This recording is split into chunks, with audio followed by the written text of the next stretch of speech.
vous vous réveillez au son du métal frottant contre la pierre. La lumière matinale filtrant par l'étroite fenêtre révèle votre père debout au-dessus d'une pierre humide, aiguisant sa dague à coups précis et rythmés. Votre mère est assise, recroquevillée dans un coin, les doigts frénétiquement occupés à égrener son chapelet, murmurant des prières que vous n'entendez pas. L'air a un goût de fumée et de peur, lourd du poids des mots non prononcés. Aujourd'hui, c'est le jour de ton mariage. Tu as 12 ans. La robe de soie cousue par ta mère est suspendue à une cheville en bois comme un linceul. Son tissu bleu profond, teint d'un indigo précieux qui a coûté à ta famille 3 mois de réserve de céréales, représente tout ce que tu es sur le point de perdre, ton enfance, ton nom, ton corps, ton choix. Dans quelques heures, vous serez conduite à l'autel, non comme une épouse, mais comme une marchandise, un contrat vivant, scellé de chair et de sang, liant deux familles par un arrangement qui n'a rien à voir avec l'amour et tout à voir avec la survie. Ce n'est pas le mariage que l'on connaît dans les contes de fées ou les romans d'amour modernes.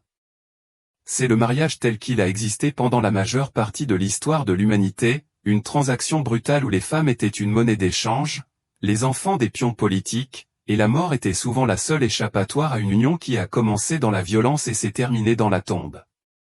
Le contrat de mariage s'étale sur la table en bois comme un arrêt de mort, son texte latin nageant à la lumière des bougies. Sir Geoffrey de Montfort, 43 ans, récemment veuf, propriétaire de 3 manoirs et de 200 serfs, cherche épouse. Disponible. Lady Mathilda, âgée de 11 ans, fille de Sir William déclaré, dot de 50 marks en argent, lignée remontant au roi Édouard. Les négociations ont duré 3 jours, non pas à cause de la complexité des termes, mais parce que votre père voulait tirer le meilleur parti possible de votre vente. Après tout, vous êtes son atout le plus précieux, assez jeune pour être formé, assez fertile pour engendrer des héritiers et assez noble pour élever le rang de sa famille. Le fait que vous n'ayez jamais rencontré votre futur mari importe peu. Le fait que vous jouiez encore avec des poupées de bois est gênant, mais pas disqualifiant. Le mariage médiéval était fondamentalement différent de ce que nous connaissons aujourd'hui. Il ne s'agissait pas d'une union d'égaux se choisissant mutuellement, mais d'un arrangement juridique et économique entre familles, souvent négocié alors que la mariée était encore emmaillotée. L'Église catholique, qui allait plus tard idéaliser le mariage comme un lien sacré, a passé la majeure partie de la période médiévale à le considérer comme un mal nécessaire, un compromis avec la faiblesse humaine qui prévenait le péché plus grave de la fornication. L'âge moyen du mariage pour les filles nobles au Moyen Âge se situait entre 12 et 14 ans. Pour les paysannes, il était légèrement plus élevé autour de 16 à 18 ans non pas par respect pour l'enfance, mais parce que les familles pauvres avaient besoin du travail de leurs filles plus longtemps et ne pouvaient se permettre de dots coûteuses.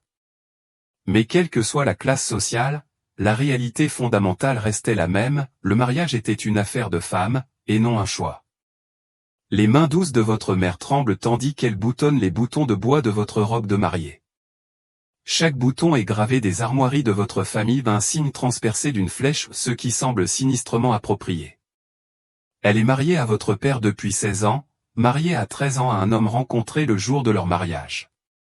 Elle lui a donné 9 enfants, 5 ont survécu à la petite enfance. Elle n'a jamais parlé d'amour, seulement de devoir, d'obéissance et de la gestion prudente des humeurs d'un mari. Souviens-toi, murmure-t-elle, son souffle chaud contre ton oreille, une épouse doit être comme l'eau. Elle prend la forme du récipient qui la contient. La résistance n'apporte que douleur. La cérémonie de mariage elle-même est un spectacle public destiné à rendre la transaction irréversible. Contrairement aux mariages modernes, les mariages médiévaux ne sont pas principalement des événements religieux. L'intervention de l'Église est minimale, souvent, un prêtre se contente d'une bénédiction à la porte de l'Église avant le début des cérémonies. La cérémonie est un témoignage, une reconnaissance par la communauté qu'un transfert légal a eu lieu. Vous êtes conduit à travers les rues du village tel un agneau sacrificiel. Toute la communauté est rassemblée pour observer, non pour célébrer, mais pour témoigner. Dans un monde sans documents écrits, la cérémonie publique fait office de mémoire collective. Ces villageois se souviendront de ce jour, ils témoigneront si jamais quelqu'un remet en question la légitimité de votre union ou les droits d'héritage de vos futurs enfants. Le prêtre, le père Benoît, se tient à la porte de l'église, le visage sculpté dans la pierre.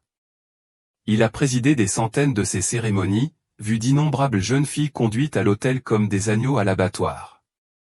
Ces paroles latines vous submergent comme de l'eau, des syllabes insignifiantes qui scellent votre destin. Veux-tu prendre cet homme pour époux, l'avoir et le garder pour le meilleur et pour le pire, dans la richesse et dans la pauvreté, dans la maladie comme dans la santé, jusqu'à ce que la mort vous sépare? On ne te demande pas ton consentement. Le consentement n'était pas un concept qui s'appliquait aux enfants. À 12 ans, tu es légalement un enfant, quelle que soit ta capacité de procréer. Ton père consent en ton nom, comme il a consenti à chaque décision importante de ta vie. Votre voix, lorsque vous parvenez à murmurer « je le ferai », est à peine audible à cause du vent. Sœur Jeffrey s'avance pour réclamer son prix. Il est un inconnu pour vous, mais pas pour vos cauchemars.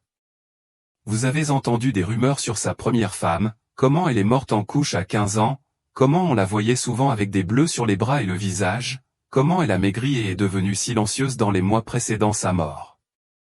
Il vous regarde maintenant avec la même expression qu'un fermier arborant devant un nouveau cheval évaluant votre santé, votre potentiel reproducteur, votre longévité probable.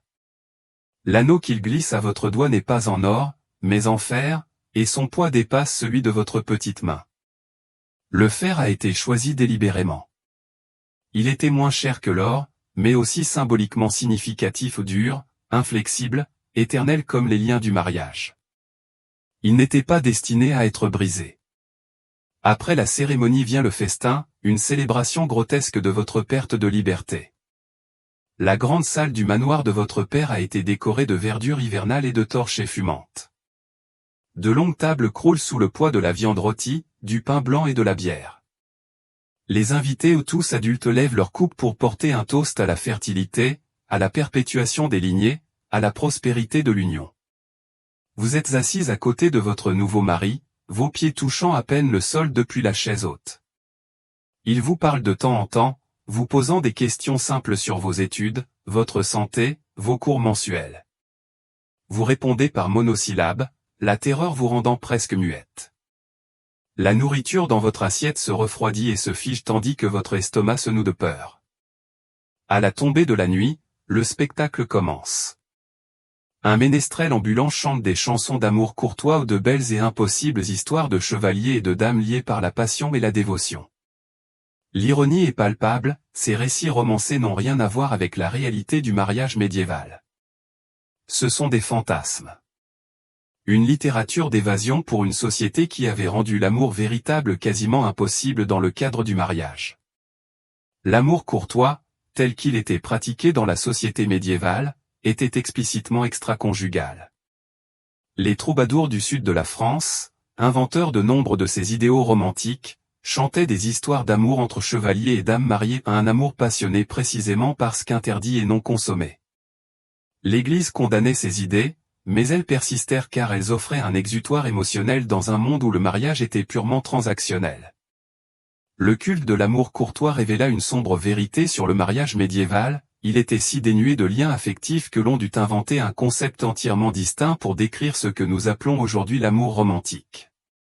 Le mariage était une question de devoir, de propriété et de procréation.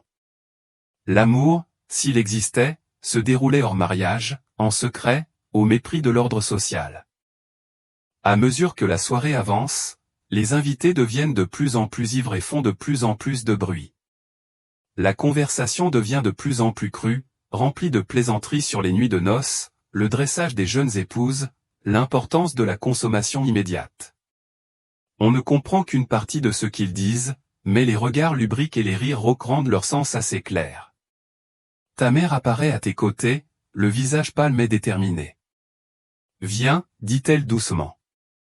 Il est temps. La cérémonie du coucher était peut-être l'aspect le plus horrible du mariage médiéval, un rituel public qui transformait le viol en célébration. Tous les invités escortaient les mariés jusqu'à leur chambre, prodiguant conseils, plaisantant grossièrement et veillant à ce que le mariage soit immédiatement consommé. La virginité de la mariée n'était pas seulement présumée, mais publiquement vérifiée, ses draps ensanglantés étaient exposés comme preuve de sa pureté et de la possession réussie de son mari. On vous conduit par l'étroit escalier de pierre jusqu'à la chambre préparée pour cet instant. La pièce est petite et froide, éclairée par une unique bougie qui projette des ombres dansantes sur les murs de pierre. Le lit domine l'espace, un grand cadre en bois surmonté d'un matelas de paille recouvert de drap de lin brut. On dirait davantage un lieu d'exécution qu'un lit conjugal. Les femmes du cortège nuptial vous déshabillent avec une efficacité maîtrisée, leurs mains impersonnelles et professionnelles. Votre robe de mariée est soigneusement pliée et mise de côté, elle sera conservée comme un héritage familial, un souvenir de ce jour. Votre chemise, fine et transparente, n'offre aucune protection contre le froid ni contre les regards de la foule rassemblée. Sœur Jeffrey entre, les hommes déjà à moitié dévêtus. Il est ivre, ce qui pourrait être une grâce, les hommes ivres s'endorment souvent avant d'avoir terminé leur tâche. Mais ce soir, il semble alerte, concentré, déterminé à réclamer ce qu'il a acheté. Le prêtre offre une bénédiction sur le lit conjugal, asperge les draps d'eau bénite et récite des prières pour la fertilité. La foule se serre, prodiguant conseils, encouragements et plaisanteries. Certains hommes font des gestes grossiers, mimant ce qui va se passer. Les femmes hochent la tête en signe d'approbation, comme si votre terreur était parfaitement normale et attendue. Cette atteinte publique à la vie privée n'est ni cruelle ni inhabituelle, elle est jugée nécessaire pour garantir la validité juridique du mariage. Un mariage non consommé n'en est pas un, il peut être annulé, les contrats annulés, l'alliance politique dissoute. Les témoins sont là pour prévenir toute réclamation ultérieure pour non-consommation et pour garantir que la transaction soit conclue comme convenu. Finalement, avec miséricorde, la foule commence à se retirer, mais pas avant que les femmes mariées ne prononcent leur dernier conseil, soumettez-vous complètement. Ne faites aucun bruit. Pensez à votre devoir de donner des héritiers. Votre mère vous embrasse le front et vous murmure une prière à l'oreille, ses larmes tombant sur votre visage comme la pluie. La porte se referme avec un bruit de couvercle de cercueil. Vous êtes seul avec votre mari, cet étranger qui vous possède désormais plus que ses chevaux ou ses terres. Vous êtes sa propriété, son bien, dont il peut user comme bon lui semble. La loi ne protège pas les épouses. L'Église enseigne que le corps d'une femme appartient à son mari, qu'elle n'a pas le droit de refuser ses avances, que son but est de porter ses enfants, quel qu'en soit le prix pour sa santé ou son bonheur. La conception médiévale du mariage reposait sur l'autorité masculine absolue.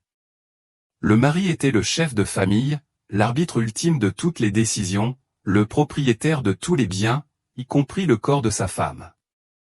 Les vœux de mariage reflètent cette réalité, tandis que le mari promettait d'aimer et de chérir sa femme, celle-ci promettait de l'aimer, de la chérir et de lui obéir.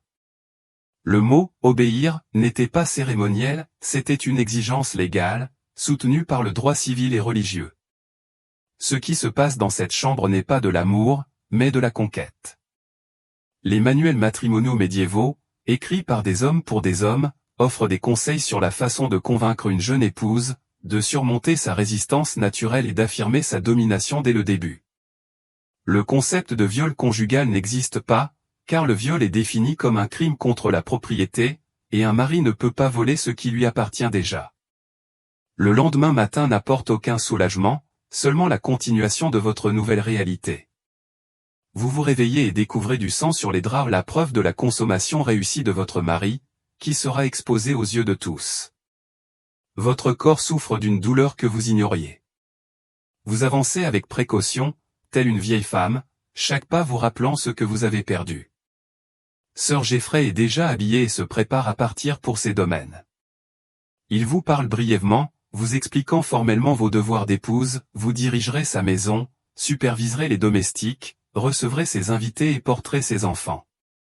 Vous ne quitterez pas le manoir sans sa permission, ne parlerez à aucun homme sans sa surveillance et ne refuserez pas ses avances, même si vous êtes fatigué, malade ou effrayé.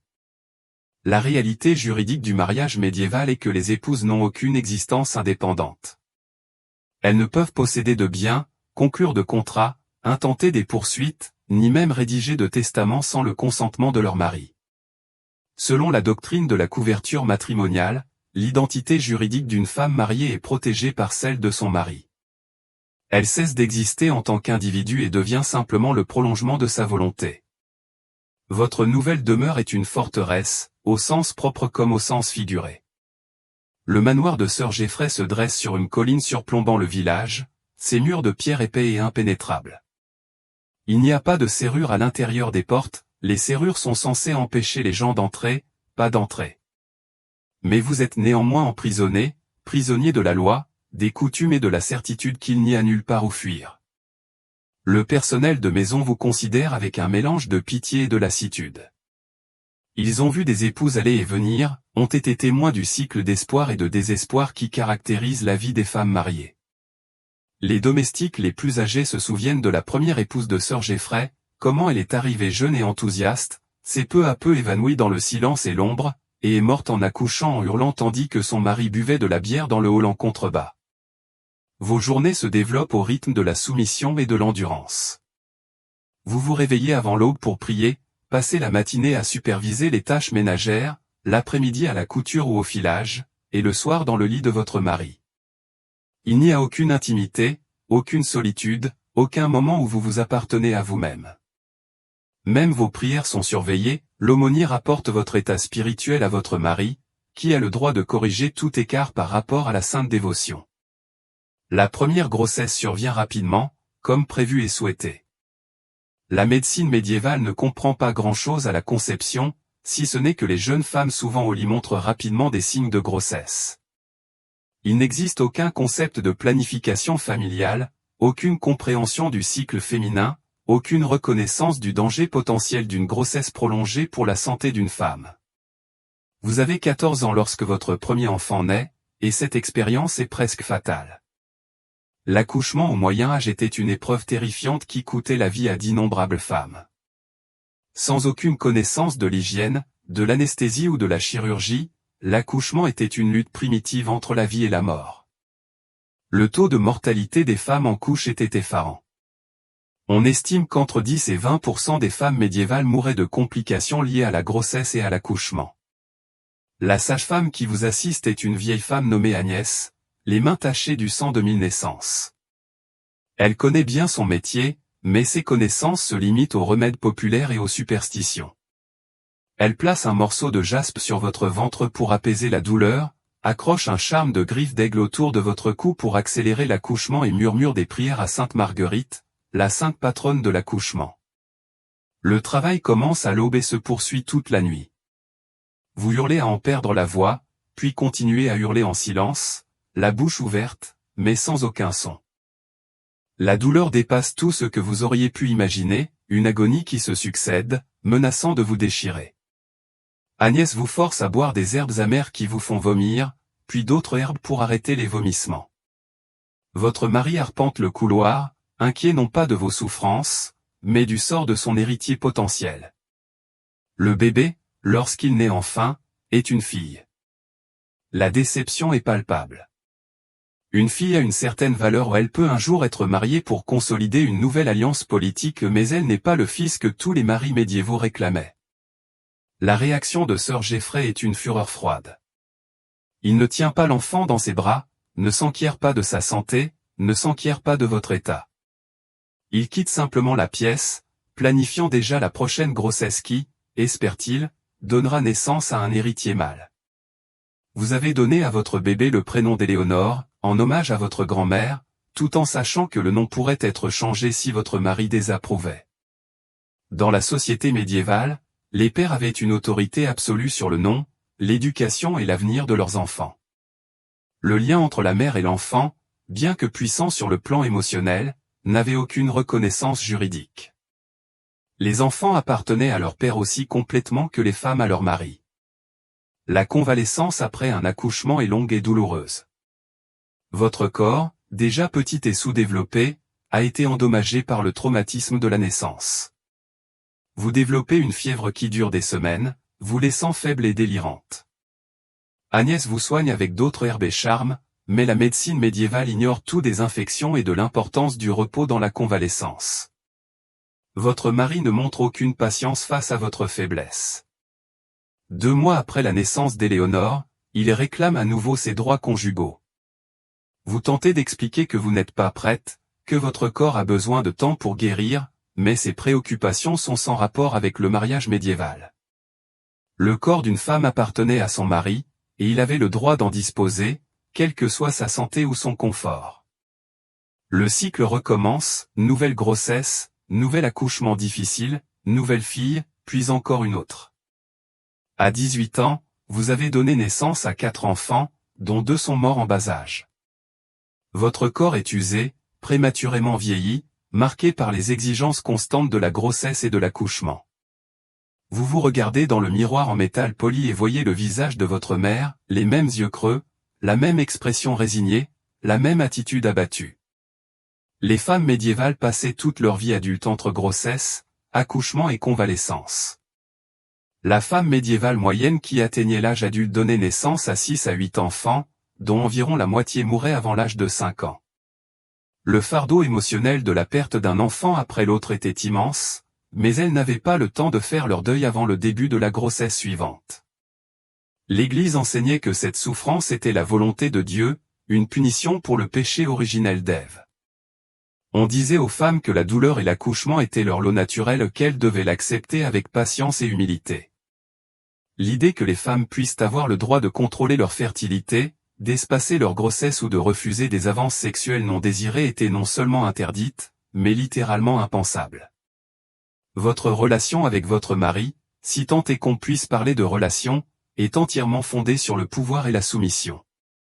Il ne vous parle que pour vous donner des ordres ou exprimer son mécontentement.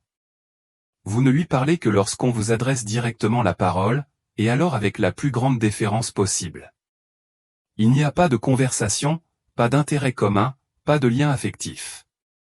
Vous êtes sa propriété ou utile pour engendrer des héritiers et gérer son foyer, mais pas une personne dont les pensées ou les sentiments comptent. L'isolement est peut-être le pire. Vous êtes entouré de monde, mais vous n'avez ni véritables amis, ni confidents, ni personnes qui comprennent votre expérience. Les autres femmes de la maison sont des servantes, et le fossé social qui vous sépare rend toute amitié sincère impossible. Les femmes de la noblesse locale sont des rivales potentielles ou des ennemis politiques, leurs amitiés dépendent des alliances de leur mari. Vous êtes seul, d'une manière à la fois totale et inévitable. Vos enfants vous apportent un certain réconfort, mais même cette relation est limitée par les coutumes médiévales. On attend de vous que vous soyez aimant sans être indulgent, attentionné sans être protecteur. Les enfants appartiennent à leur père, et c'est lui qui décide de leur éducation. Votre rôle est de prendre soin d'eux dès leur plus jeune âge, mais une fois qu'ils auront atteint l'âge de raison vers 7 ans, ils seront envoyés dans d'autres foyers pour y être éduqués et formés. Le système juridique n'offre aucune protection aux épouses victimes de violences. Le droit médiéval reconnaissait au mari le droit de corriger physiquement sa femme, à condition que la punition ne soit pas excessive. La définition de l'excessif était largement laissée à l'interprétation des hommes, et le seuil était élevé. Un mari pouvait frapper sa femme avec un bâton, pourvu qu'il ne soit pas plus épais que son pouce. Il pouvait l'enfermer, la priver de nourriture ou l'humilier publiquement, tout cela au nom du maintien de l'ordre domestique. La violence de votre mari n'est pas constante, mais elle est toujours présente, menaçante. Il vous frappe lorsque vous lui déplaisez, lorsque le dîner est tardif, lorsque vous ne concevez pas assez vite après chaque naissance, lorsque vous manifestez trop d'affection pour vos enfants. Les domestiques font semblant de ne pas remarquer les bleus ni votre sursaut lorsqu'il lève la main. Vous vous déplacez autour de lui comme un animal battu. L'Église, qui aurait pu apporter un certain réconfort, ne fait qu'accroître l'oppression. Vous êtes tenu de confesser régulièrement vos péchés, mais le prêtre s'intéresse davantage à vos échecs en tant qu'épouse qu'à vos souffrances en tant que personne. Avez-vous été obéissante? Vous êtes-vous soumise de plein gré aux exigences de votre mari? Avez-vous gardé vos pensées pures et votre comportement modeste? Votre souffrance n'est pas un péché à pardonner, mais une épreuve à endurer. Le christianisme médiéval enseignait que les femmes étaient intrinsèquement faibles, pécheresses et dangereuses. Elles étaient les filles d'Ève, maudites et responsables de la chute de l'humanité. La seule voie vers le salut passait par la soumission à l'autorité masculine et l'endurance patiente de la souffrance. ChatGPT a dit: la conception des femmes comme individus dotés de droits, de besoins et de désirs était étrangère à la pensée religieuse médiévale. Les années passent dans un tourbillon de grossesse, d'accouchement et de deuil. Vous portez 9 enfants au total, dont 5 atteignent l'âge adulte. Chaque naissance est plus difficile que la précédente, chaque convalescence plus longue et plus difficile. Votre corps, petit et fragile au départ, devient maigre et usé. Vous perdez vos dents, développez des douleurs chroniques et souffrez de ce que l'on appelle aujourd'hui une dépression sévère. À 25 ans, vous êtes déjà considérée comme une « vieille femme ». Vos cheveux sont devenus gris. Votre visage est marqué par l'inquiétude et la douleur, et vous bougez avec la prudence et la réflexion de quelqu'un dont le corps a été poussé au-delà de ses limites. Vous avez survécu à 15 ans de mariage, mais survivre n'est pas vivre. Vous vivez dans un état de vigilance constante, guettant constamment les signes d'humeur de votre mari, toujours prêt à apaiser, à se soumettre ou à endurer. La réalité économique du mariage médiéval était que les épouses étaient des investissements coûteux qui devaient être rentables. La dot versée par votre père pour votre mariage était substantielle, mais ce n'était qu'un début. Votre mari devait également subvenir à vos besoins, à vos vêtements, à vos soins médicaux et à votre enterrement éventuel. Ne pas produire d'héritier mâle survivant représentait une perte financière importante. Cette pression économique créait un stress supplémentaire dans des mariages déjà difficiles. Les épouses qui ne parvenaient pas à concevoir, qui n'avaient que des filles ou qui faisaient des fausses couches à répétition étaient souvent tenues responsables des difficultés financières de leur mari. La solution consistait souvent à demander l'annulation du mariage et à retenter l'expérience avec une épouse plus jeune et plus fertile. L'annulation du mariage était théoriquement possible au Moyen Âge, mais elle était coûteuse, compliquée et fortement préjudiciable aux femmes. Les motifs les plus courants étaient la consanguinité, être trop proche, l'impuissance ou la non-consommation. Prouver ces allégations nécessitait le témoignage de plusieurs témoins et impliquait souvent des examens physiques invasifs. Les femmes qui demandaient une annulation étaient fréquemment accusées d'adultère, de sorcellerie ou d'autres crimes passibles de lourdes peines. Votre mari ne demande jamais l'annulation du mariage peut-être parce que vous avez eu suffisamment d'enfants pour le satisfaire, ou peut-être parce que le coût et le scandale ne valent pas les avantages potentiels. Pourtant, vous vivez avec la peur constante qu'il change d'avis, que vous soyez mis au rebut comme un outil usé et remplacé par quelqu'un de plus jeune et plus fertile. La crainte d'être abandonné n'a d'égal que la peur de la mort. Les femmes du Moyen Âge étaient confrontées à la mortalité à chaque instant, lors de l'accouchement, de la maladie, de la violence et de la simple usure d'une vie sans alimentation ni soins médicaux adéquats. L'espérance de vie moyenne des femmes était nettement inférieure à celle des hommes, en grande partie à cause des dangers des accouchements répétés. Vous avez assisté aux funérailles d'innombrables femmes de votre âge ou plus jeunes, toutes décédées de complications liées à la grossesse et à l'accouchement. Chaque enterrement vous rappelle votre propre mortalité, un avant-goût du sort qui vous attend probablement. Vous priez pour une mort rapide, pour vous libérer du cycle infernal de la douleur et de la soumission, mais vous craignez aussi de laisser vos enfants orphelins de mère dans un monde qui n'offre guère de pitié aux plus faibles. L'impact psychologique du mariage médiéval était dévastateur, d'une ampleur difficile à appréhender. Les hommes modernes, même ceux qui ont subi des violences, ont du mal à imaginer l'impuissance totale des épouses médiévales. Il n'y avait ni divorce, ni protection juridique, ni services sociaux, ni échappatoire. Les femmes qui fuyaient leur mari étaient traquées et renvoyées, souvent pour subir de lourdes peines. Le suicide était considéré comme un péché mortel condamnant l'âme à la damnation éternelle. Il en résultait une sorte d'impuissance acquise qui imprégnait tous les aspects de l'existence féminine. Les épouses médiévales apprenaient à réprimer leurs désirs, leurs opinions et même leur instinct de survie au profit d'une soumission totale à l'autorité masculine. Dès l'enfance, on leur apprenait à considérer leurs souffrances comme normales, voire vertueuses, et à ne trouver leur seule satisfaction qu'au service des autres. Vos propres filles représentent à la fois l'espoir et le désespoir. Vous les aimez désespérément, mais vous savez aussi quel sort les attend. Éléonore, aujourd'hui 11 ans, est déjà envisagée pour le mariage. Les négociations ont commencé, la dot est en préparation, et bientôt elle connaîtra la même terreur et le même viol qui ont marqué le jour de votre mariage. Vous voulez la protéger, la prévenir, la préparer d'une manière ou d'une autre à ce qui l'attend. Mais vous savez aussi qu'une telle préparation pourrait être perçue comme une rébellion contre la volonté de Dieu. La perpétuation du cycle est peut-être l'aspect le plus cruel du mariage médiéval.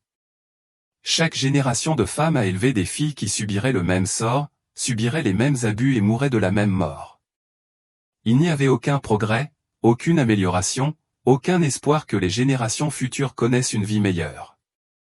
Le système était conçu pour se perpétuer, garantissant que les femmes resteraient impuissantes et que les hommes conserveraient le contrôle. Le mariage médiéval n'était pas seulement une tragédie personnelle, mais un système social qui a façonné des civilisations entières. L'assujettissement des femmes n'était pas une conséquence accidentelle de la société médiévale, mais un principe d'organisation fondamental qui affectait tous les domaines, de la politique à la religion en passant par l'économie. Le travail non rémunéré des femmes dans la gestion du foyer, l'éducation des enfants et la production textile étaient essentiels à l'économie médiévale, mais il restait invisible et dévalorisé, car considéré comme naturel et inévitable. Le cadre juridique qui soutenait le mariage médiéval était élaboré et exhaustif. Le droit canonique, le droit civil et les coutumes locales renforçaient tous les mêmes principes fondamentaux, les hommes avaient l'autorité, les femmes avaient des obligations et la famille était organisée autour de la production d'héritiers légitimes. Ces lois étaient activement maintenues par les tribunaux, les églises et les communautés, qui considérait l'assujettissement des femmes comme nécessaire à la stabilité sociale. La justification idéologique du mariage médiéval s'appuyait sur l'enseignement religieux, la philosophie classique et la sagesse populaire, qui aboutissaient tous à la même conclusion, les femmes étaient naturellement inférieures aux hommes et devaient être contrôlées pour leur bien et celui de la société.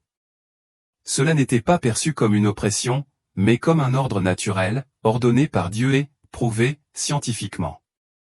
Votre mari décède à 32 ans, tué dans un accident de chasse, vous laissant veuve avec 5 enfants survivants.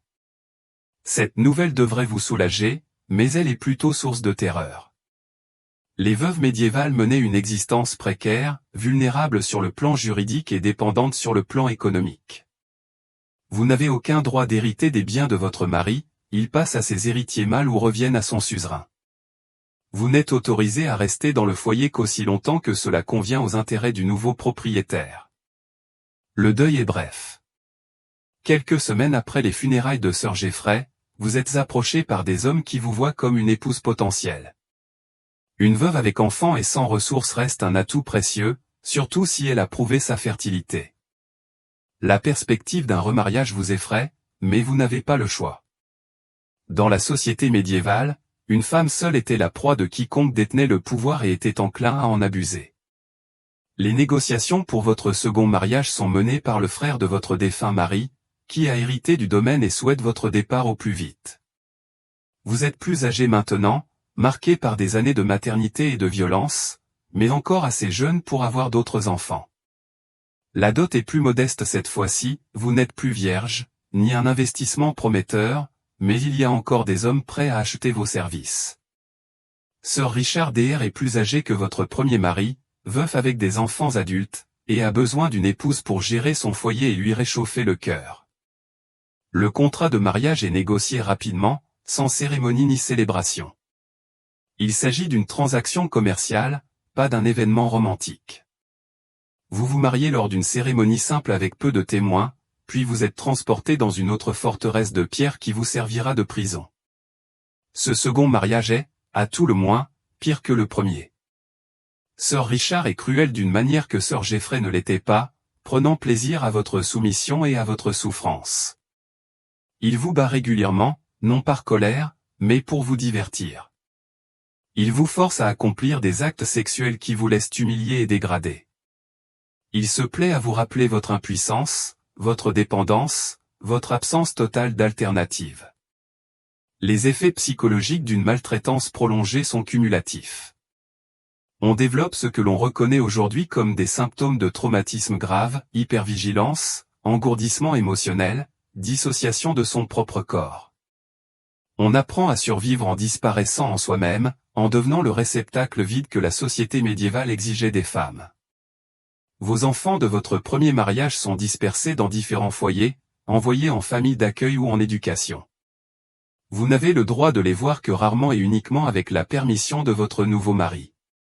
La douleur de la séparation est presque insupportable, mais vous apprenez à dissimuler votre chagrin comme vous avez appris à dissimuler toutes vos émotions. La faiblesse est dangereuse dans un monde où le pouvoir est tout. La 6e grossesse de votre vie survient à 35 ans, un âge maternel avancé selon les normes médiévales. Votre corps, déjà affaibli par des années de maltraitance et de négligence, peine à porter l'enfant. Vous souffrez de nausées constantes, de douleurs intenses et de ce que nous appellerions aujourd'hui des complications liées à la malnutrition et au stress. L'accouchement est horrible.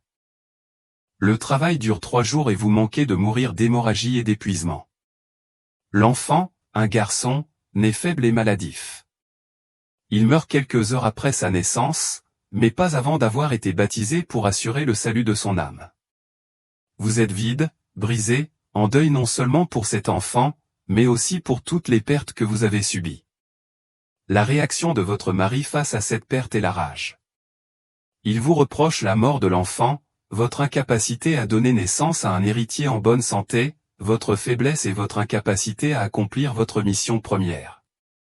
Les coups qu'il vous inflige sont les pires qu'il ait jamais portés, vous laissant avec des côtes cassées et des blessures internes qui ne guériront jamais complètement. La guérison est lente et incomplète. Vous développez des douleurs chroniques qui rendent chaque mouvement pénible. Vos cycles menstruels deviennent irréguliers, puis s'arrêtent complètement, une façon pour votre corps de se protéger de nouvelles grossesses. Mais l'arrêt de la fertilité n'apporte pas la liberté, seulement de nouvelles formes de maltraitance.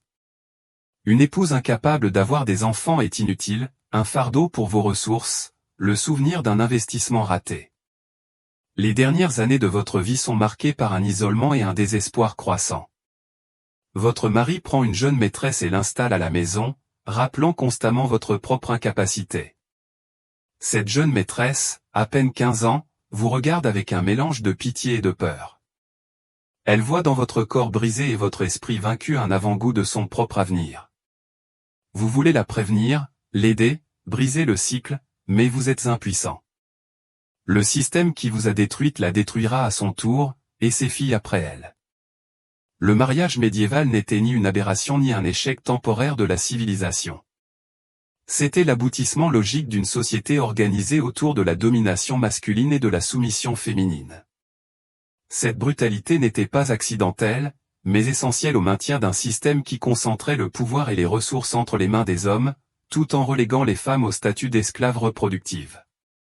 Les fondements économiques du mariage médiéval reposaient sur la notion de femme en tant que propriété. Le système de dot, les lois sur l'héritage, la doctrine juridique de la couverture, toutes ces institutions contribuaient à maintenir les femmes économiquement dépendantes et donc impuissantes. Une femme incapable de survivre sans la protection masculine était incapable de résister à l'autorité masculine. La justification religieuse du mariage médiéval était tout aussi systématique. L'Église enseignait que les femmes étaient naturellement pécheresses et devaient être contrôlées par des hommes justes. Le mariage était présenté comme une institution divine qui canalisait la sexualité féminine dans des formes acceptables tout en garantissant la naissance d'héritiers légitimes. La souffrance des épouses n'était pas un problème à résoudre, mais un sacrifice nécessaire pour le bien commun de la civilisation chrétienne. L'imposition sociale du mariage médiéval était généralisée et impitoyable. Les communautés qui toléraient les épouses désobéissantes ou les maris violents étaient perçues comme une menace pour l'ordre social. Les femmes qui résistaient au rôle qui leur était assigné étaient sévèrement punies publiquement, afin de décourager les autres de se rebeller. Les rares femmes qui parvenaient à échapper à leur mariage étaient traquées, punies et rendues à leur mari pour servir d'exemple.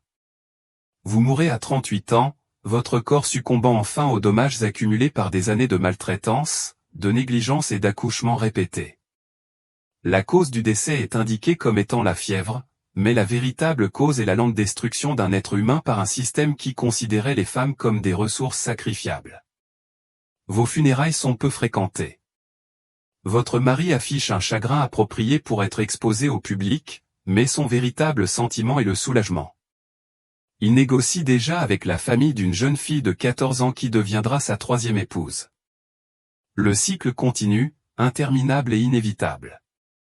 Chaque génération de femmes s'est sacrifiée pour maintenir les structures de pouvoir qui définissent la société médiévale. La pierre tombale, si vous aviez la chance d'en avoir une, ne porterait que votre nom et vos dates de naissance et de décès. Il n'y aurait aucune mention de vos rêves, de vos peurs, de votre amour pour vos enfants, ni de vos actes de résistance discrets. Les femmes médiévales furent effacées de l'histoire aussi complètement qu'elles furent effacées de la vie. Leurs histoires se perdirent dans le silence imposé par la société patriarcale. Les documents qui subsistent des mariages médiévaux aux contrats, testaments, procédures judiciaires nous renseignent sur les transferts de propriété et les droits de succession, mais ils ne nous disent presque rien du coût humain de ces arrangements. Nous connaissons les noms des propriétaires de ces femmes, le montant des dots, les dates des mariages, mais nous ignorons presque tout des femmes elles-mêmes. Cet effacement n'était pas accidentel, mais délibéré. La société médiévale était organisée autour du principe que les expériences des femmes n'avaient aucune importance, que leurs souffrances étaient naturelles et inévitables, et que leurs histoires ne méritaient pas d'être consignées. Les rares femmes qui parvinrent à laisser des traces écrites, généralement des religieuses ou des femmes nobles bénéficiant d'un accès exceptionnel à l'alphabétisation, écrivirent dans les limites d'un système qui pénalisait l'expression féminine. L'impact psychologique du mariage médiéval s'est étendu bien au-delà des femmes qui l'ont subi, la banalisation de la violence domestique, l'acceptation du mariage des enfants, la réduction des femmes à des fonctions reproductives. Toutes ces pratiques ont façonné la culture médiévale d'une manière qui a perduré longtemps après l'évolution des structures juridiques formelles. Les enfants élevés dans ces foyers apprenaient que la violence était normale, que les femmes étaient intrinsèquement inférieures et que le pouvoir était la seule protection contre la souffrance. Les fils apprenaient à attendre de leurs futures épouses une obéissance absolue, tandis que les filles n'attendaient que souffrance et soumission. La transmission des traumatismes de génération en génération était aussi systématique que la transmission des biens.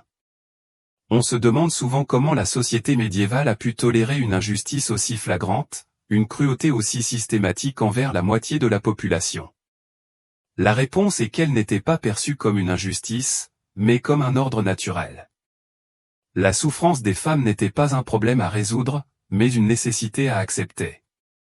Les rares voix qui remettaient en question ces arrangements furent étouffées, marginalisées ou ignorées. Les avantages économiques du mariage médiéval étaient considérables pour les hommes qui contrôlaient le système. Le travail féminin non rémunéré et la gestion du foyer, la production textile, la préparation des repas et l'éducation des enfants constituaient l'épine dorsale de l'économie médiévale.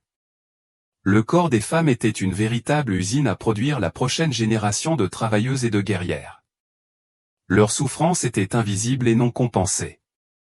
Les structures juridiques qui soutenaient le mariage médiéval n'étaient ni primitives ni sous-développées, il s'agissait de systèmes de contrôle sophistiqués fonctionnant exactement comme prévu. La complexité des négociations de dot, des lois successorales et des contrats de mariage révèle une société qui avait soigneusement réfléchi à la manière de tirer le meilleur parti de la vie des femmes tout en minimisant leur capacité de résistance ou de fuite. L'idéologie religieuse justifiant le mariage médiéval était tout aussi sophistiquée. L'Église élaborait des arguments théologiques élaborés pour justifier la nécessité de la souffrance des femmes, leur soumission vertueuse et leur douleur rédemptrice. Il ne s'agissait pas de préjugés superficiels, mais de systèmes de croyances soigneusement construits qui faisaient passer la cruauté pour de la bonté et l'oppression pour une protection. Les mécanismes sociaux qui imposaient le mariage médiéval étaient complets et efficaces. La surveillance communautaire, la dépendance économique, l'impuissance juridique et la violence physique contribuaient à maintenir les femmes prisonnières de relations qui les détruisaient lentement. Les rares femmes qui parvenaient à s'échapper étaient traquées, non pas par des maris individuels, mais par des communautés entières qui percevaient l'indépendance féminine comme une menace pour l'ordre social. Votre histoire, comme celle de millions d'autres femmes médiévales, ne se termine pas par une rédemption ou un sauvetage, mais par une mort paisible dans un monde qui n'a jamais reconnu votre humanité. Vous avez vécu et êtes morte comme une propriété. Votre valeur se mesurait uniquement à votre capacité à engendrer des héritiers et à gérer un foyer. Votre douleur était invisible. Vos rêves sans importance. Votre mort était à peine remarquée. Mais dans cette invisibilité même réside une vérité obsédante sur la résilience humaine. Malgré tout ce que le monde médiéval a fait pour briser l'esprit des femmes, même la destruction systématique de leur corps et de leur âme, quelque chose d'essentiel a survécu. dans les moments de silence entre les coups, dans le doux contact d'une main sur un front fiévreux, dans les berceuses murmurées aux enfants mourants, les femmes ont trouvé le moyen de préserver leur humanité dans un système conçu pour l'effacer.